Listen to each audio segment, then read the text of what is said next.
आज हम कुरान की पहली और सबसे महत्वपूर्ण सूरह अल फातिहा के अर्थ और संदेश को समझेंगे। इसे अल किताब या किताब की जननी भी कहा जाता है क्योंकि यह पूरे कुरान का सार है। यह 7 आयतों से बनी है और हर नमाज में पढ़ी जाती है, जो इसकी केंद्रीय भूमिका को दर्शाती है। सूरह अल फातिहा अल्लाह की एकता यानी तौहीद पर जोर देती है कि केवल वही इबादत के लायक है। यह हमें सिखाती है कि हमें अपनी सभी ज़रूरतों और मदद के लिए केवल अल्लाह की ओर रुख करना चाहिए।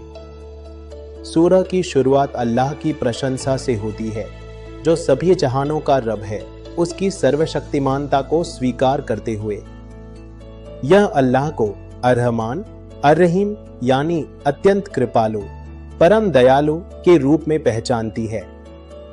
यह इस्लाम में दया और करुणा के केंद्रीय विषय को उजागर करती है, जो उसके हर पहलू में व्याप्त है। सूरह का एक महत्वपूर्ण हिस्सा सीरत अल मुस्तकीम यानी सीधे रास्ते के लिए मार्गदर्शन की दुआ है। यह उन लोगों के रास्ते की तलाश करती है जिन पर अल्लाह ने अपना अनुग्रह किया है, और उन लोगों से बचने की दुआ करती है जो भटक गए हैं।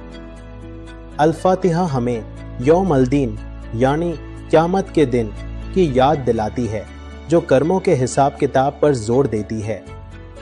यह अल्लाह और इंसानियत के बीच के गहरे रिश्ते को दर्शाती है, जहां अल्लाह एक दयालु मार्गदर्शक है और मोमिन उसकी कृपा और दिशा की तलाश में एक समर्पित बंदा है। सूरह अल फातिहा मार्गदर्शन, दया, उपचार और अल्लाह के साथ संबंध का एक स्रोत है।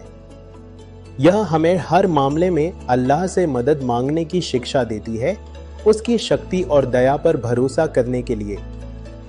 यह हमें धोखे और अल्लाह के क्रोध से सुरक्षा के लिए भी दुआ करना सिखाती है।